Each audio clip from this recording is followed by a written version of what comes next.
Cependant Karl, Marie-Ottavie, journaliste pour Libération, revient sur de nombreux pans de la vie de Karl Lagerfeld. Notamment ce jour où une famille puissante a provoqué sa colère. Dans son livre Karl, publié aux éditions Robert Laffont, la journaliste de Libération Marie-Ottavie s'est intéressée longuement et précisément à une légende de la mode, Karl Lagerfeld. Si son visage, son allure et son parcours sont connus de tous, l'homme mort le 19 février 2019 à l'hôpital américain de Neuilly-sur-Seine, est un personnage finalement des plus mystérieux. Même son âge a toujours laissé une place au doute. Dans cet ouvrage détaillé de 666 pages, Marie-Ottavie revient notamment sur un épisode qui témoigne de la colère du couturier de Chanel et Fendi. Il s'agit du jour où Karl Lagerfeld s'est fait mettre à la porte d'un endroit précieux à ses yeux, son hôtel particulier de la rue de l'Université, dans le 7e arrondissement de Paris. La puissante famille Pozzo di Borgo, subsistante de la noblesse française originaire de Corse où elle était connue dès le XVe siècle, décide en effet de vendre l'hôtel. Le couturier est furieux de sentir mis à la porte, écrit la journaliste.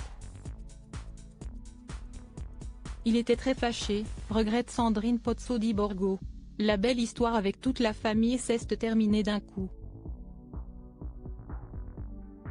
On se disait bonjour, mais il ne nous parlait plus.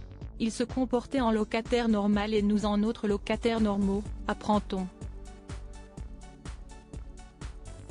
Cet hôtel particulier est acheté 100 millions d'euros par un autre homme d'influence, Ali Bongo, qui n'est autre que le président du Gabon. Ce dernier n'y a jamais vécu. En 2021, l'immeuble est vide et toujours en travaux, selon un expert immobilier parisien. Un actif incroyable qui vaut probablement 200 millions d'euros. Karl Lagerfeld y a passé 30 ans. Il doit ainsi quitter cet endroit si cher à son cœur mais retrouve un vaste appartement, à 2 pas, quai Voltaire. Un espace typiquement parisien, au 17 quai Voltaire, tout en longueur plutôt lugubre avant les travaux, comme l'ont fait savoir ses proches. Karl veut en faire un écrin blanc, aseptisé, dédié à sa nouvelle danseuse, le design contemporain, écrit Marie-Ottavie. Les travaux dureront 3 ans et vont faire grincer des dents du côté des voisins.